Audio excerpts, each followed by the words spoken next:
नमस्कार दोस्तों, मैं मीत सेठी और आप देख रहे हैं मीत सेठी 786 चैनल। दोस्तों, आज हम अपनी उस लड़ी को आगे बढ़ाने जा रहे हैं जो हमने लास्ट वीडियो में बात की है, यानी एस्ट्रोलॉजी के बारे में, ग्रहों के बारे में। दोस्तों, अगर हम एस्ट्रोलॉजी को देखें तो इससे इतना कुछ जाना जा सकता है, इतना कुछ जाना जा सकता है कि पूरा जीवन हम इस एस्ट्रोलॉजी में समा जाता है। पूरा जीवन क्यों हुआ, कैसे हुआ, कहाँ से हुआ, आगे क्या होगा, क्यों होगा, रीजन क्या है, क्या कर्मस है, हर चीज को आप जान सकते हैं एस्ट्रोलॉजी से। लेकिन मेरा जो एक कह लीजिए कि अंदर से एक विश है, मेरी इच्छा है कि हम एस्ट्रोलॉजी से अपनी आत्मा की यात्रा के बारे में जाने, ग्रोथ के बारे में जाने, इसके रीजंस के बारे में जाने। क्योंकि बाहर का जो भटकाव है उसके बारे में तो आप जितनी मर्जी बात करते जाओ वो कम ही रहेगी। तो इसलिए हमको बाहर की बातें छोड़कर अब भीतर की बात करनी है। लेकिन चलिए आगे बढ़ते हैं, धीरे धीरे बात को और आगे बढ़ाएंगे, आपको समझ आती जाएगी बातों की। तो हमने पिछले वीडियो में हम बात की थी आत्मा, मन और शक्ति के बारे में, यानी कि सूर्य, चंद्रमा और मंगल के बारे में। यानी सूर्य हमारी आत्मा, चंद्रमा हमारा मन है, तो मंगल हमारी शक्ति है, हमारी ऊर्जा है, एनर्जी है। और जब हम इन तीनों के बारे में बात कर ले, इनसे ही एक हमारी ये जो इस 3D आयाम में एक हमारी जर्नी स्टार्ट हुई है, तो इन तीन चीजों से शुरू हुई। यानी कि हमारी आत्मा ने एक संकल्प लिया, ईश्वर के साथ प्लानिंग की और खुद से सोल प्लान बनाया, और फिर मन जो इस माया के साथ विचरने के लिए तैयार हुआ। हमारे जो भाव जितने भी जन्मों जन्मों से हमारे साथ बंधे थे वो सब उस मन में आए, और वो चंद्रमा ग्रह के थ्रू हमारी कुंडली में ऐड हुआ, और एक शक्ति, एक ऊर्जा ने हमारे साथ कार्य करना स्टार्ट किया। वो शक्ति जो इस पूरे ब्रह्मांड में फैली हुई है, और वही शक्ति हर किसी के लिए कार्य कर रही है। लेकिन जब आपको चुना जाता है तभी वो शक्ति आपके साथ जुड़ती है। तो हमें भी चुना गया और स्टार्ट हुई हमारी जर्नी, हमारी यात्रा। तो अब आगे इसके बारे में हमें जानना है, तो हम दो ग्रह यानी कि केतु और राहु के बारे में बात करेंगे। अगर इन दोनों के बारे में बात ना हो तो ये जर्नी अधूरी है आपकी। आध्यात्मिकता और भौतिकता की ये जो दो जर्नी है हमारी, हम डुअलिटी में आते हैं। इस धरती पर हमने दो भागों में बंटकर जन्म लिया है। तो पहले जो स्टार्टिंग में भौतिकता एंड देन आध्यात्मिकता, और बहुत सारी सोल ऐसी होती हैं जो आते ही भौतिकता को छोड़कर आध्यात्मिकता को चुन लेती हैं, क्योंकि उनके वो पिछले कर्मों के बेस पर। लेकिन पहले बात करते हैं राहु केतु के बारे में, तो उसके बाद हम कर्मों के बारे में भी बात करेंगे। कर्म योग फिर उसके बाद हमारे साथ जुड़ता है। तो सबसे पहले देखिए राहु जो है वो माया है, अट्रैक्शन है, आपकी अधूरी इच्छाएं हैं जो पीछे छूट गई हैं किसी कारण से, और वो हमारी सोल में कहीं ना कहीं चेतना के रूप में जुड़ी हुई है, ऊर्जा के रूप में हमारे साथ अभी भी अंदर कहीं ना कहीं एक छोटे से कोने में दबी हुई हैं। तो वो राहु आपकी कुंडली में दिखाता है वो छूटी हुई इच्छाएं कौन सी हैं, कौन से कार्य हैं, कौन से अट्रैक्शन हैं जो पीछे पूर्ण नहीं हो पाए, और अभी इस जन्म में भी हमें वही खींचेंगे। तो आप देखिएगा, कोई भी चमकती हुई चीज आपको बहुत अट्रैक्ट करेगी। वो मिरर हो, वो कांच हो, वो हीरा हो, वो सोना हो, पर वो चमकता हो जो भी। तो कांच भी अगर उस पर रोशनी पड़ रही है और वो चमक रहा हो, तो उसमें भी आपको कभी कभी वो हीरे की एक भ्रमता पैदा होती है, और आप उसके अट्रैक्शन में भागते हैं कि शायद वो हीरा तो नहीं दूर पड़ा हुआ चमक रहा है, चाहे वो टूटा हुआ कांच चमक रहा हो। तो राहु हमारे जीवन का वही टूटा हुआ कांच बनकर कभी कभी हमारे साथ जुड़ता है और हमें भटकाव में ले जाता है, यानी कि हम झूठ की ओर बढ़ जाते हैं। हम उस चमक के माध्यम से जो उस शीशे में पड़ रही है, और हम जान नहीं पाते, सत्य और असत्य का भेद नहीं कर पाते, और उलझ जाते हैं। कहाँ? माया में, भौतिकता में। इस झूठ में ये एक खेल रचा गया है जो एक बुलबुले की भांति है कि कुछ ही क्षण में वो टूट जाएगा और सब खत्म हो जाएगा, लेकिन फिर भी वो इतना सुंदर लग रहा है कि ऐसे लग रहा है बस इसी के साथ ही सब कुछ है। तो वो रूप है आपकी कुंडली में राहु का, अट्रैक्शन है आपका वो। तो वो आपको इतनी जल्दी पीछे लौटने नहीं देता जब तक कि वो बिलीव तक आप नहीं पहुंच जाते कि ये मेरा भ्रम है, ये झूठ है।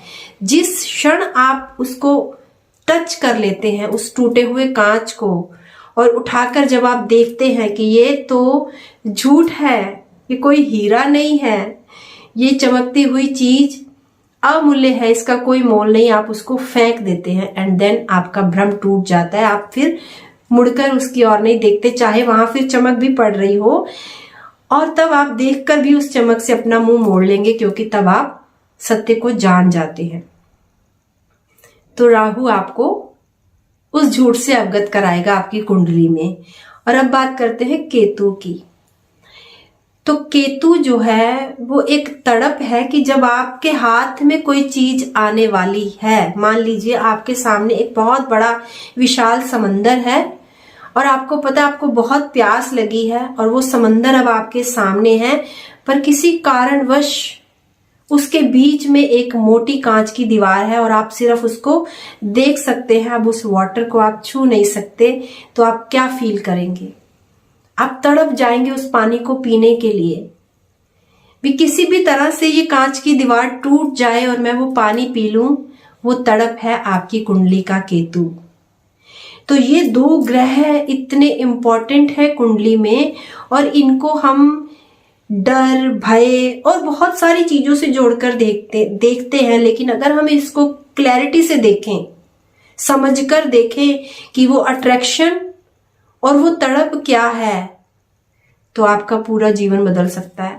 पूरा जीवन मतलब आपकी ये आध्यात्मिकता की यात्रा, आपकी आत्मा की ग्रोथ की यात्रा, आप इतनी तेजी से आगे बढ़ सकते हैं जो आपने सोचा भी ना होगा।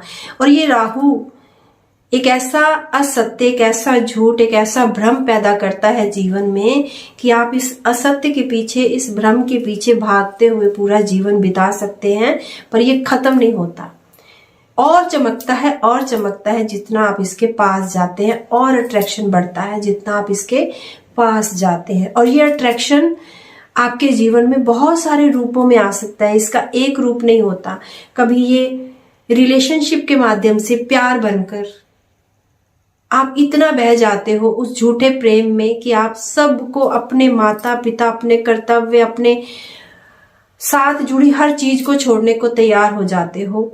आप ईश्वर तक को भी नकार देते हो जब आप उस असत्य में होते हो।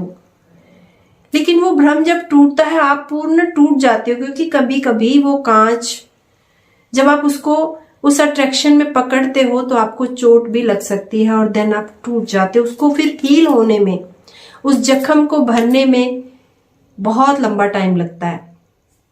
एक बार अगर वो जख्म कहीं पर भी आ गया तो वो कितना टाइम लेगा नहीं पता, और जब तक वो टाइम लेकर ठीक नहीं होगा तब तक आपकी वो जर्नी आगे नहीं बढ़ेगी। आप फिर वहीं स्टिल रुक जाते हैं। बार बार वो जख्म आपका हरा हो जाता है और बार बार आप फिर पश्चाताप करते हैं कि मैंने गलती की है, मैंने गलती की है, पर आप वहां से निकलते ही नहीं, आप उस जख्म को भरने नहीं देते हैं। तो ये राहु केतु, मैं सच कहती हूं कि ये राहु केतु कुंडली के दो ऐसे ग्रह हैं कि जो इनको ध्यान से समझ ले, जान ले, उसको और कुछ जानने की जरूरत नहीं रहेगी। सत्य और असत्य दोनों आपके सामने खड़े हो जाएंगे। ईश्वर खुद आपको समझ आ जाएंगे, आप अपने अस्तित्व को जान जाएंगे जब आप इन दोनों को ध्यान से अपनी कुंडली में देखेंगे और समझेंगे। मेरा बहुत दिल करता है कभी कभी कि मैं एस्ट्रोलॉजी का काम शुरू कर दूं। एस्ट्रोलॉजी के माध्यम से बहुत कुछ जाना जा सकता है, किसी भी पर्सन को पहचाना जा सकता है, किसी भी पर्सन को हम इजीली पहचान सकते हैं उसकी कुंडली देखकर। पर जब धीरे धीरे एस्ट्रोलॉजी से आगे की यात्रा में बढ़ी हूं और आगे की ओर जाना है और चीजों को भी समझा है, तो फिर ऐसे लगा कि अब जब हम ऊर्जा पर ही काम करने लग जाएं, प्रकाश के साथ जुड़ जाएं, चेतना के साथ जुड़ जाएं, यूनिवर्स को जान ले, आकाश गंगा को जान ले, अनेकों लोगों को जान ले, ईश्वर को पहचान ले, तब फिर वो बहुत छोटा लगने लगता है। वो एस्ट्रोलॉजी का ज्ञान फिर बहुत छोटा लगने लगता है। तो राहु केतु, जैसे राहु एक अट्रैक्शन में आपको बांध लेता है, केतु भी आपको एक तड़प में बांध लेता है। जिस घर में बैठा हो वो बताएगा कौन सी तड़प थी पीछे, प्यार था, मोह था, लालच था, ईर्ष्या थी, ईगो थी, क्या था वो जिसकी तड़प थी अंदर कि मेरे साथ क्यों ऐसा, मेरे साथ क्यों ऐसा। और वो तड़पते तड़पते तड़पते आपके जीवन बीते पीछे, और वो अभी भी उस तड़प को दिखा रहा है। जब आप उस तड़प को जान लें और आपको समझ आए कि आप जिसके लिए तड़प रहे हो वो तड़प आपकी आत्मा की तरफ ईश्वर के लिए है, वो बाहर की तड़प खत्म होकर भीतर की तड़प जागृत हो जाए, आप असली तड़प को जान जाओ, देन आपकी ये जो ये जो हमें जिंदगी मिली है, जीवन मिला है, ये इतना रहस्यमयी है कि इसको कोई नहीं समझ सकता। क्यों ईश्वर ने बनाया है जीवन, क्यों एक ऐसा खेल रचा और एक ऐसा रहस्यमयी मार्ग बनाया हमारे लिए कि उसमें एंटर होना इजी है पर वहां से निकलने का मार्ग फिर नहीं मिलता। वहां से निकलने के लिए आपको एक हल्की सी रोशनी दिखाई देती है तो चारों ओर अंधकार ही अंधकार दिखाई देता है। ऐसा ईश्वर ने एक खेल रचा है, लेकिन फिर भी मार्ग तो है। और ये सोल जब संकल्प लेती है, संकल्पों में इतनी शक्ति है कि जब वो संकल्प लेती है और जब बढ़ना स्टार्ट करती है, प्रकाश से जुड़ती है, तो सारे मार्ग खुलते जाते हैं, सारे रास्ते खुलने लगते हैं। लॉक भी हमारे ही अंदर है और की भी हमारे ही अंदर है।